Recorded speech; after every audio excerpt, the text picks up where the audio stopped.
जो केवल राम का है, एक नाम सुबह शाम जिसे जन जन भजता है।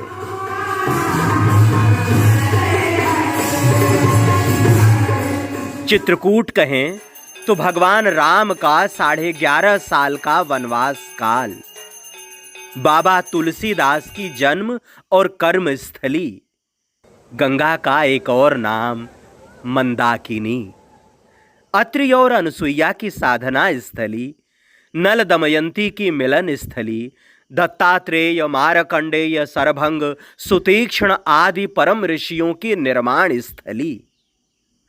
आदि कवि वाल्मीकि के अनुसार चित्र अर्थात दृश्य, कूट अर्थात पर्वत का शिखर, जहां सुंदर पर्वत श्रृंखलाएं हों वही चित्रकूट है।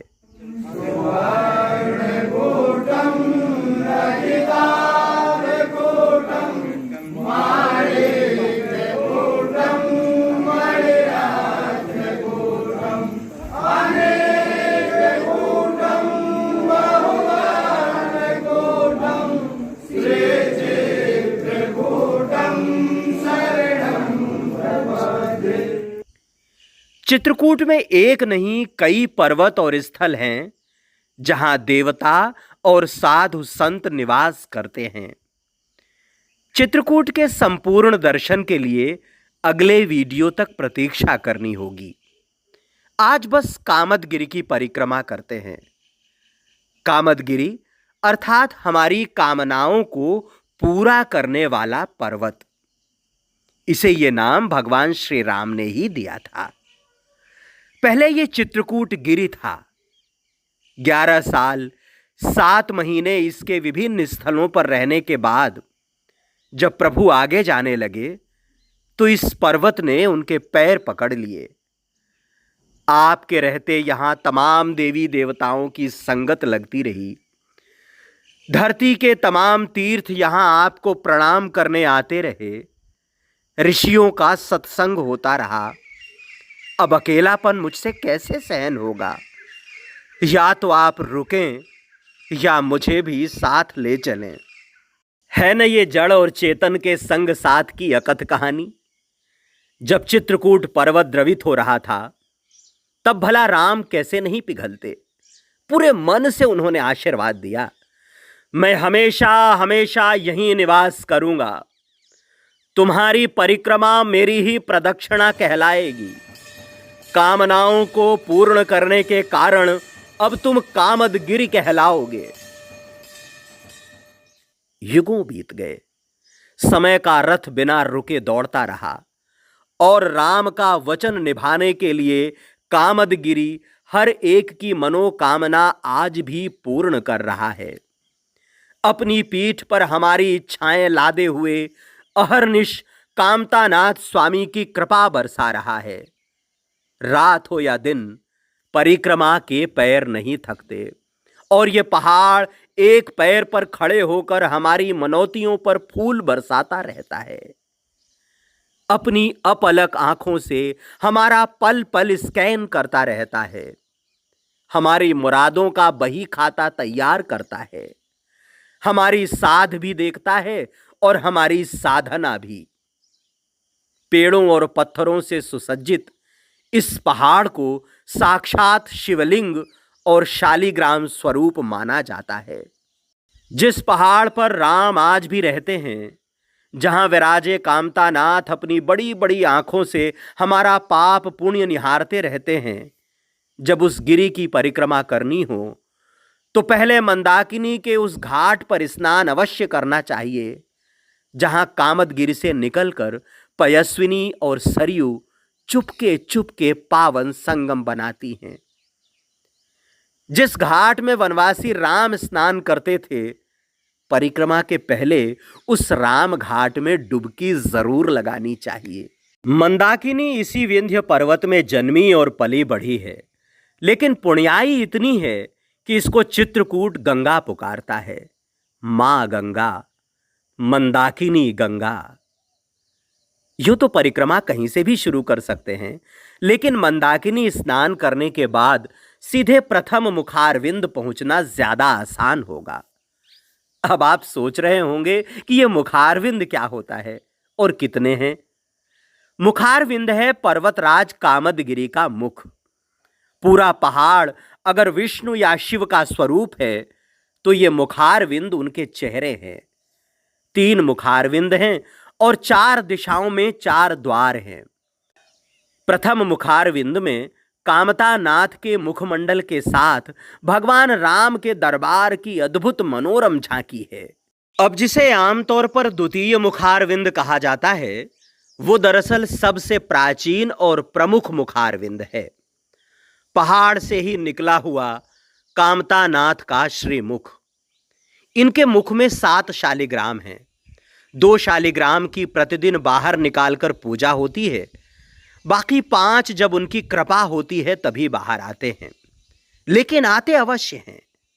भगवान राम रहते हैं, यहाँ निवास करते हैं, इनका पूजन करते हैं। हाँ और उनके पूजन और निवास से ही इनका नाम कामदगिरि कामदानाथ हुआ। जी जी। सब कामनाओं को पूरी करने वाला। अच्छा कामद उभय गिरिराम प्रसादा, अवलोकन अपहरत विषाद। जी। अवलोकन मात्र से सारे विषाद नष्ट हो जाते हैं।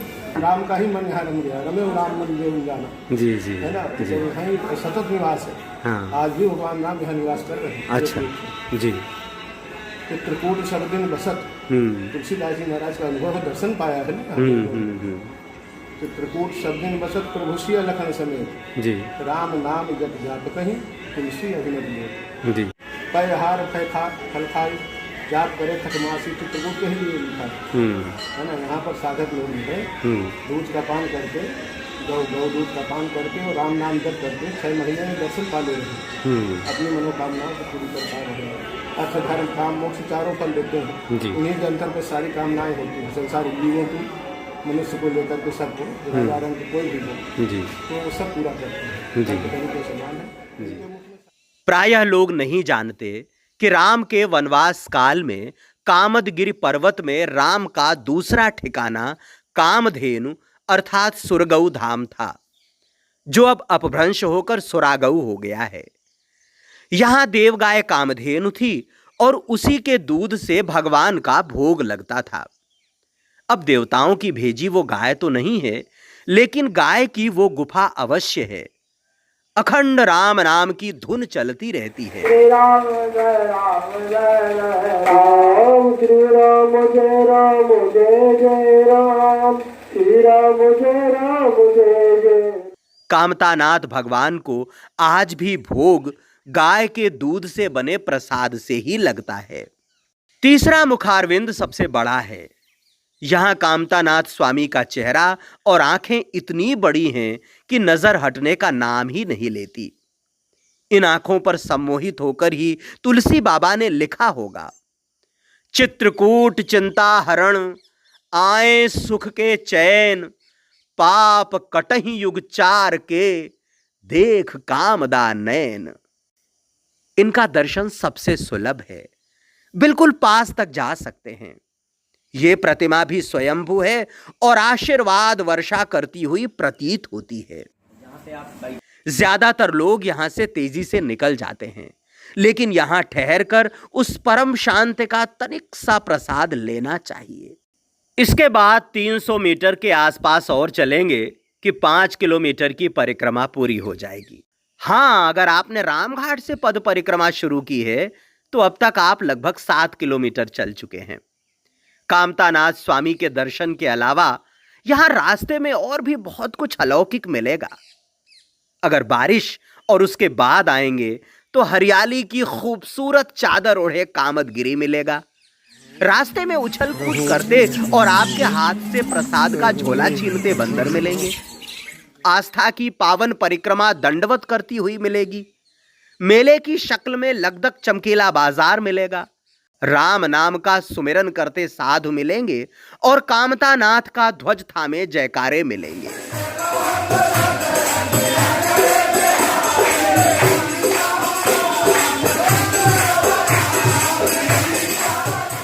घर गृहस्थी की बातें मिलेंगी, धर्म की चर्चा मिलेगी, विरजा और सरयू कुंड मिलेगा, सीता कुंड भी मिलेगा। भरत मिलाप का वो पुण्य स्थल भी आएगा जहां वनवास के बाद पहली बार राम और भरत एक दूसरे से गले मिले थे। अयोध्या और भरत का दारुण दुख देखकर यहां के पत्थर भी इस कदर पिघल गए थे कि दोनों भाइयों के आंसुओं के निशान भी इस पर बन गए थे। संसार यहां जिन पांवों को पूजता है, दरअसल ये वो पांव थे जिन्होंने दुनिया की डगर छोड़कर अपनी एक अलग राह पर चलना स्वीकार किया था। असंख्य लोग आज भी उस राह पर चलने का स्वप्न देखते हैं, उसकी कोशिश करते हैं। यहीं से निहारिएगा तो आसमान से सिर लड़ाती एक पहाड़ी दिखेगी। यहीं खड़े होकर लक्ष्मण बड़े भाई राम की चौकीदारी किया करते थे, इसीलिए इसका नाम लक्ष्मण पहाड़ी है। परिक्रमा के दौरान इसे चढ़ना आवश्यक नहीं है, लेकिन अगर पहली बार परिक्रमा के लिए आए हैं तब इस पहाड़ी पर चढ़ने का हौसला रखना चाहिए, क्योंकि यहां से चित्रकूट की खूबसूरती आंखों के रास्ते दिल में उतर जाएगी। अगर आपको अपने मकान की ख्वाहिश है तो 4 पत्थर जोड़कर घर भी बनाइएगा। मन्नत पूरी हुई तो यहां जोड़ा हुआ पत्थर कहीं महल की शक्ल में खड़ा हो जाएगा। लेकिन मेरे लिए बरहा के हनुमान जी का मंदिर खास मायने रखता है।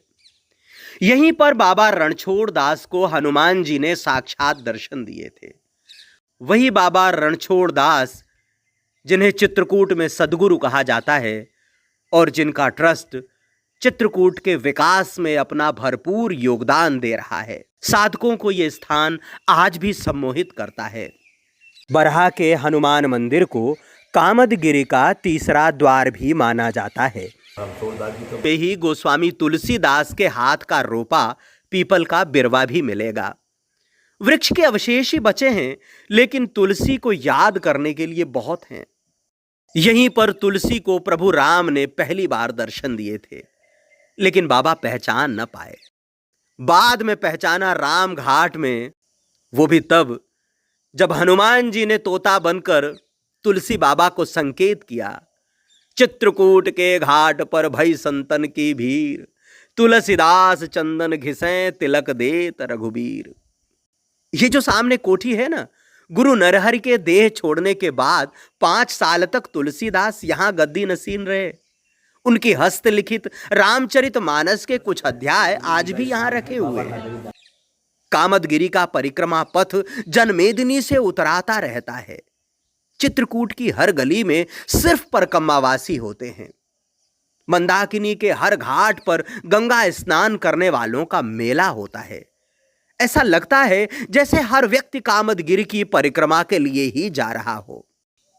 यूं तो एकादशी और पूर्णिमा पर भी आस्था का ऐसा ही उत्सव होता है, लेकिन अमावस्या की जगमग कुछ और ही होती है।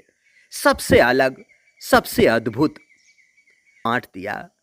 कुछ और ज्यादा पाना है तो इस भाग दौड़ की जिंदगी से थोड़ी सी मोहलत मांगकर मध्य प्रदेश और उत्तर प्रदेश की सीमा में बसे इस चित्रकूट धाम आना होगा। परिक्रमा का पराक्रमी बनना होगा। परिक्रमा पथ पर बने छोटे बड़े 140 मंदिरों में मत्था टेकना होगा। अगर आना चाहते हैं तो कैसे आएं, यह भी सुन लें। मध्य प्रदेश से आ रहे हैं तो सतना से 80 किलोमीटर का सफर तय करके यहां पहुंचिए, और अगर उत्तर प्रदेश से आना हो रहा है तो इलाहाबाद अर्थात प्रयागराज से 130 किलोमीटर की दूरी तय करनी पड़ेगी। रेल से आना चाहते हैं तो सीधे चित्रकूट स्टेशन तक आ सकते हैं। कहने को तो हवाई अड्डा भी है, लेकिन किसी काम का नहीं। बाकी गूगल है, कर लीजिएगा। अगर आपको हमारी ये कोशिश तनिक भी अच्छी लगी और आपने अभी तक इस चैनल को सब्सक्राइब नहीं किया है तो बस जरा सा वक्त इसके लिए भी निकाल लें। पसंद करें, साझा करें और इस नाचीज का हौसला बढ़ाने के लिए कुछ शब्द टंकित करके संदेश संदूक में छोड़ दें। चित्रकूट दर्शन पर विस्तृत वीडियो शीघ्र ही लेकर आएंगे। अनुमति दें। जय कामतानाथ स्वामी की जय। जय कामदगिरी, जय मां मंदाकिनी, जय चित्रकूट धाम की। नर्मदे हर।